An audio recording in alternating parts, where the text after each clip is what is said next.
Inside America's Boardrooms, the informational show for board members and corporate secretaries.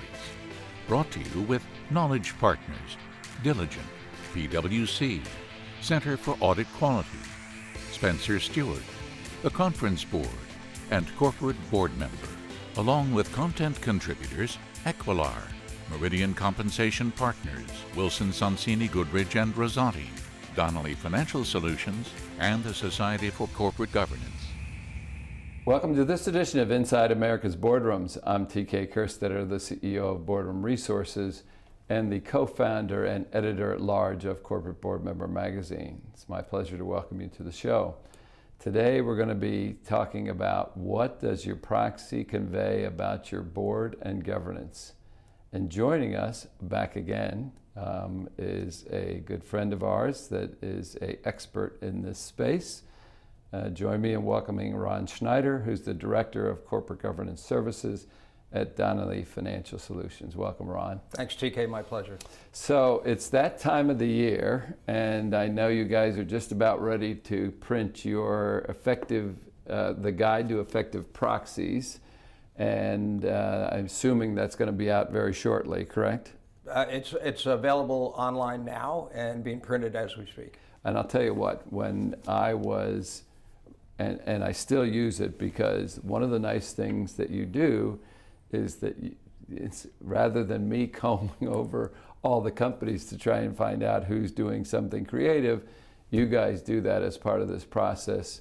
I can go to the table of contents and get right to what I need. So this isn't a shameless plug. This is a guide that's very effective to use, and I hope you guys just keep producing it. So. Well, it's a lot of time and effort, but our clients tell us it's worthwhile because it's a huge time saver for them, just as you said, because they're looking at their peer company proxies, other governance leaders. They're looking for ideas, new progressive ways to get key messages across, and that's exactly what this is meant to do. Well, at the end, we'll tell people where they can sort of get a copy of that, but or for free. Yes. Yep. Yes. So first of all, we want to use today's show to talk primarily about the proxy as a communication tool for shareholders. This is still probably the primary way that people get their information, and we want to make sure that boards take advantage of it. Okay, that's sort of what today's show is about. And each year, not only does the proxy seem to get bigger, but there's more disclosure from the board's perspective. So with the focus, we had focus on board composition for the last couple of years. Now ESG and diversity are really taking center stage. So talk a little bit about how somebody can sort of tell their story better, and particularly with what's happening with ESG. Sure. Well, the proxy is an SEC Form 14A, which has certain requirements, but it's become abundantly clear over the last decade that institutional investors and others, their informational needs and interests go well beyond the SEC requirements. And so when you see proxies getting longer, it's not necessarily a bad thing if some of that length is more contextual information, the why of what they do, not just describing, for example, the director's bios, but a thoughtful section on their qualifications and why they're on the board, the composition of the board, the mix of skills. We're seeing different kinds of skills matrices. Investors are asking companies not just what are the skills, but explain to us how each skill is critical for your current and foreseeable strategies, without giving away any secrets. So they want to know that the board skills mix is right for the current and foreseeable future. Similarly with the executive compensation, a very complicated topic. There's a lot of disclosure about performance metrics and peers and benchmarking and payouts and alignment with performance, measured different ways. But the big question investors have been asking for many years, which we are now seeing more companies tackle head on, is explain to us how pay supports the business strategy. So once again, strategy in there. And if the strategy is evolving, it makes sense that the pay program should evolve and some of the performance metrics and the like. So we're seeing companies tell a better story there. In fact, strategy is a brand new section in the current or upcoming guide. So, board gender diversity and other forms, that's not new, but it's intensifying in focus. Companies that aren't there yet and don't have the levels of diversity of different types that some investors may want, they may have a pretty robust board evaluation and recruitment process. So they're talking about that more. And if they're talking about a process, rather than just talk about it in a page of text, increasingly they're putting it in kind of a timeline or process flow. Here's how our process works. And there's a section on board evaluations, and one of the ones that I like the most, it's not necessarily the most visual, it's Invesco.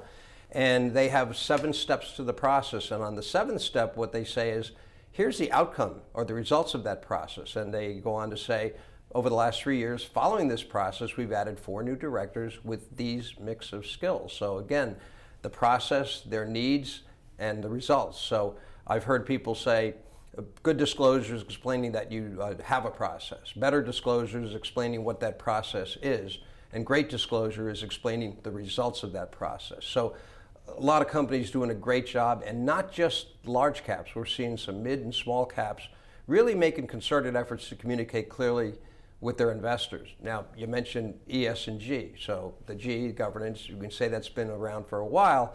And many companies have been reporting their environmental,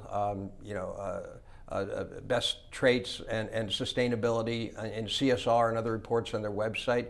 Increasingly, investors are saying, please talk about it also in the proxy. So whether it's an energy company and any climate change risks they may have, or an energy user and their energy efficiency and ways to make them more profitable, or what are the related risks? What are the related opportunities in clean energy future and the like? So, and investors want to know that the board is actively involved and that this is one of the top levels of discussion in the boardroom. So I'm assuming you're seeing, for example, in diversity, you're seeing more people, because how do you say which board members are diverse without pictures? Okay, so I'm assuming that more people are using things like pictures. You got SASB, who is putting out Matrix now. I'm assuming as we go into the future, there's going to be people using that. That is one of the problems, though. We don't have a clean way yet of reporting ESG that people have bought into. So I'm sure there's some creative things happening in ESG and how people are determining what to put in and what not to put in. Certainly. As we know, there's a myriad number of data gatherers and surveys and the likes, and companies are deluged with those, and some don't have the bandwidth to respond to them. It's important there to recognize that it's not just the social investors, the Waldens and Calverts and others that are focused on this. Mainstream active managers that make buy and sell decisions are using this increasingly as one of their investing screens, and index investors in applying stewardship over their portfolio companies want to know where they stand on these issues. And there is no unanimity in the ratings firm as to what they look for. A company could be top rated by one and down lower by another based on their focus.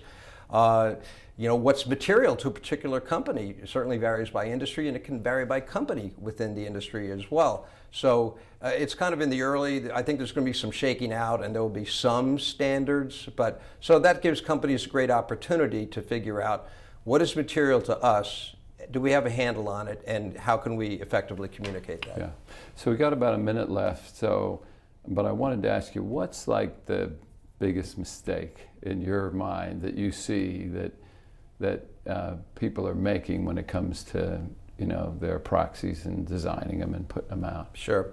I would say holding back and not explaining the why, and not providing particularly index and other investors the context and the ties to strategy. Also, and not to turn them into cartoon books, but if everything is just in text, it's a little forbidding, a little intimidating to read. Use visual elements where they can enhance the reader's experience and draw the eye. Also, navigation is important, with many investors using it as a reference document and not all proxies being standard in terms of where they locate information. A detailed table of contents helps. Hyperlinked when it's online on your website, which is where most of the larger institutional investors go. And also, I would say group information that's relevant to a particular voting decision adjacently. So if it's about the board and diversity and skills and qualifications, Group it together. Don't make people have to hunt and peck. And for those companies that locate their proposals towards the back of the proxy, don't put your best argumentation for say on pay just in the say on pay proposal on page 70, because if it's not earlier in the CD&A where investors expect to see it, they may not notice it. So logical flow, easy navigation, visual highlights where they can help. Well, Ron, it's always good advice. Again, that time will be on us before we know it, and putting that out. I'm sure people have started the process already. Here is the link where you can get a free copy of the guide to effective proxies. Feel free to go in, and there's a way to make sure you register and get a copy. So, Ron, thanks again for joining us. Always appreciate your guidance. My pleasure. Thank you. And that will conclude this edition of Inside America's Boardrooms. We hope you enjoyed the show. We'll be back again next week to cover a critical topic that will help you be a better board member or committee member. So we'll see you then. Join us again next week for Inside America's Boardrooms, brought to you with Knowledge Partners, Diligent, PwC, Center for Audit Quality, Spencer Stewart, the Conference Board, and Corporate Board Member, along with content contributors Equilar, Meridian Compensation Partners, Wilson Sonsini Goodrich and Rosati, Donnelley Financial Solutions, and the Society for Corporate Governance.